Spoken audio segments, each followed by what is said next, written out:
हरे कृष्ण। तो श्रीमद् भागवत में कहा गया है, और खास करके यमराज जी स्वयं कहते हैं, नामोच्चारण महात्म्य हरेर पश्यत पुत्र कहा अजामिलोपी। तो हे पुत्र का, हे दूतो, आपने अभी अभी नामोच्चारण का महात्म्य देखा है, उसका अनुभव किया है। और अजामिलोपी अमुमुचुत, अजामिल भी मुक्त हो गया। अजामिल भी मुक्त हो गया का अर्थ क्या है? अजामिल वास्तव में एक ब्राह्मण कुल में जन्म लिया था। ब्राह्मण कुल में जन्म लेने के पश्चात भी वो इतने गर्हित पापों में लग गया। अब देखिए, जिसके ऊपर जितनी ज्यादा जिम्मेदारी होती है उसको उसके जिम्मेदारी से भटकने पर उतना अधिक दंड प्राप्त होता है। जैसे कोई हवलदार है सपोज, और उसने कोई गलत काम किया, तो उसे इतना बड़ा दंड नहीं मिलेगा जितना एक कमिश्नर ने गलत काम करने पर मिलेगा। तो जितना अधिक पद होता है उतनी ही हमारी जिम्मेदारी बढ़ जाती है।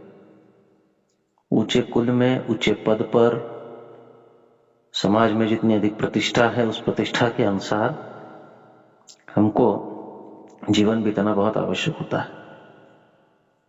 तो इसलिए अजामिलोपी, अजामिल भी, ये शब्द का बहुत बड़ा महत्व है। अजामिल का अर्थ है कि वो एक ब्राह्मण था, वो भटक गया था, उसको कितना बड़ा दंड प्राप्त होना चाहिए था, क्योंकि उसने एक दो तीन छोटे ऐसे अपराध नहीं किए थे, कई पाप किए थे, कई पाप किए थे। उसने अपने माता पिता का त्याग किया, अपने विवाहिता पत्नी का त्याग किया, एक बाजारू औरत को घर पर लाकर रखा, उसका उसके साथ जो कुटुंब बना, उस कुटुंब को संवारने के लिए, संभालने के लिए उसने नाना प्रकार की धोखाधड़ी की, लोगों को अगवा किया, पैसे ऐंठे, चोरी की, डाके डाले, और फिर उसे शराब इत्यादि की आदत थी तो उसको पूर्ति किया, और स्वयं भी इन सब कार्यों में लग गया।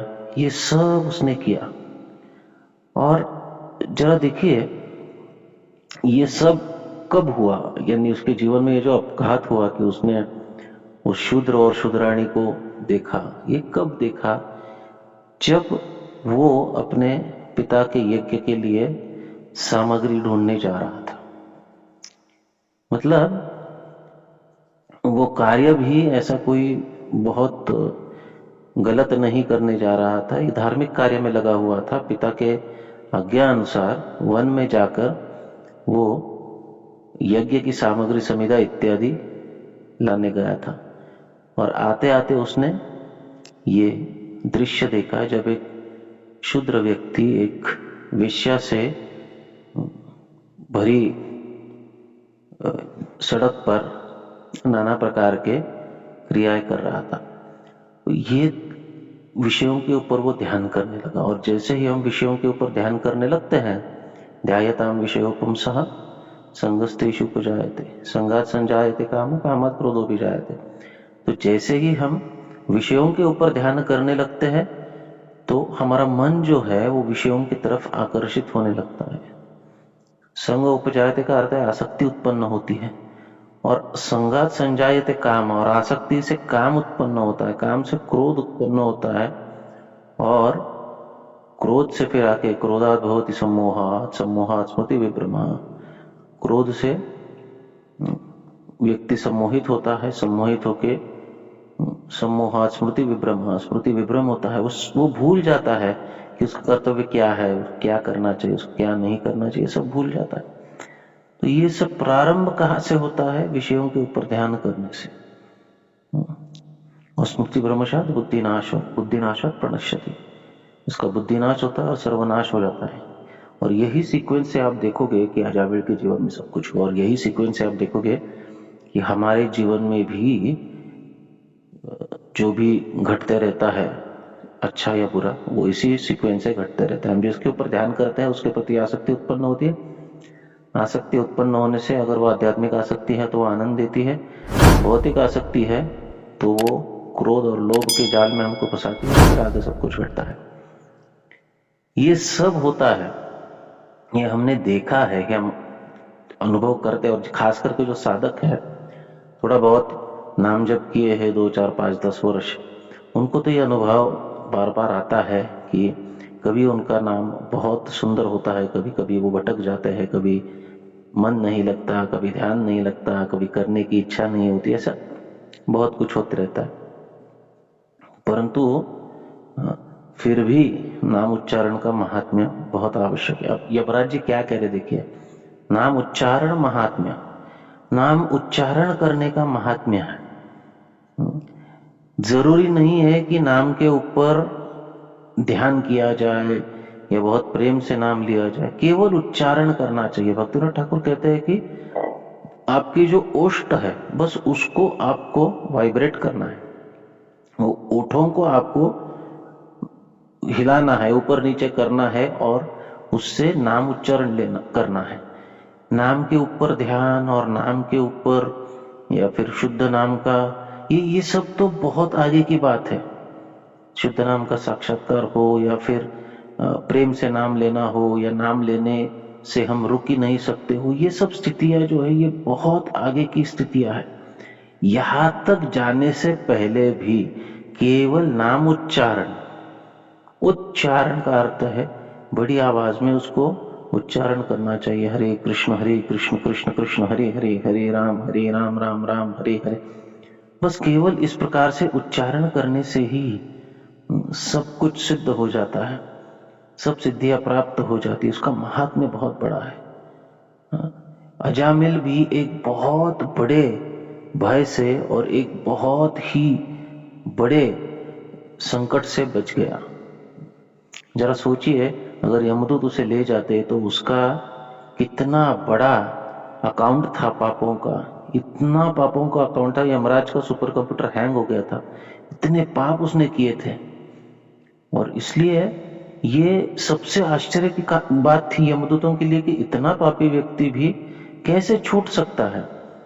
और विष्णुदूत आते हैं, और विष्णुदूत आते ही उन्होंने इस यमपाश को काट दिया। तो यमदूत जो थे वो हक्का बक्का रह गए। और जब यमराज से जाकर वो इस बात की उलाहना करते, इस बात की कंप्लेन करते, तब यमराज उनको पूछते हैं क्या हुआ, और यमदूत बताने पर यमराज कहते हो उसने हरि का नाम लिया। लेकिन वो कहते नहीं, भगवान का नाम लिया ही नहीं, उसने तो अपने पुत्र को पुकारा। नो प्रॉब्लम, चाहे किसी भी अवस्था में अगर आप हरि का नाम लेते हो तो यही आपके भक्ति का प्रारंभ है। क्योंकि जो भगवान की भक्ति है ये यही से तो प्रारंभ होती है। एतावान एव लोकेस्मिन् पुंसाम धर्म परम स्मृत भक्ति योगो भगवती तन्नाम ग्रहण आदि भी। तो ये जो है ये परम धर्म है। धर्म परः स्मृत, पुंसाम धर्म परः स्मृत, व्यक्ति का परम धर्म है। क्या धर्म है? भक्ति योगे भगवती। तो भक्ति योगो भगवती का अर्थ है कि भगवान के प्रति भक्ति करना। और ये भक्ति कहाँ से प्रारंभ होती है? तो कहते हैं तन नाम ग्रहण आदि भी। भगवान के नाम के उच्चारण से ही भक्ति प्रारंभ होती है। और कोई बहुत बड़ा सीक्रेट नहीं है भगवान को प्राप्त करने का, बस ये एक ही मार्ग है। भगवान के नाम का उच्चारण करने से, चाहे किसी भी अवस्था में, चाहे किसी भी पद्धति से, इसके लिए कोई नियम नहीं है। नाम नामकारी बहुधा निज सर्वशक्ति तत्रार्पिता नियमिता स्मरणे न काल, न काल है, न नियम है, न देश का कोई बहान है। आप अगर ध्यान करोगे तो ध्यान करने के लिए आपको परिवेश चाहिए, शुद्धता चाहिए, ये सब चाहिए। यज्ञ करोगे तो आपको सामग्री चाहिए, और मंत्रोच्चारण करने वाले ब्राह्मण चाहिए, और शुद्धता चाहिए, शुचिर्भूतता चाहिए, सब चाहिए। लेकिन जप करने के लिए, नाम उच्चारण करने के लिए किसी भी देश काल परिस्थिति की अवस्था की अपेक्षा नहीं है। आप कहीं पर भी कैसे भी नाम का उच्चारण कर सकते हैं, और किसी भी अवस्था में किए गए नाम उच्चारण का उतना ही महत्व है, क्योंकि भगवान ने अपनी सर्वशक्ति अपने नामों में निवेशित कर दी है। तो इसलिए इसको समझना चाहिए। हाँ, लेकिन ये नहीं है कि आप जानबूझकर अपराध करते हुए नाम साधना करो, तो धीरे धीरे आपका नाम में से छूट जाएगा। तो अपराध को टालना चाहिए, लेकिन अगर शुरू की अवस्था में चाहे किसी भी परिस्थिति में भगवान का नाम लेना हो, उसको लेना चाहिए। यही परम सिद्धि तक पहुंचाएगा, यही परम भय से साथ। यद विभेति स्वयं भयम, स्वयं भय भी जिससे डरता है वो यही नाम है जो भागवत के प्रथम स्कंद में कहा गया है। और इसी नाम का अनुसंधान करते हुए हमें हमारे मनुष्य जीवन की सार्थकता की ओर बढ़ना चाहिए, और यही हमारे मनुष्य जीवन को सार्थक कराएगा।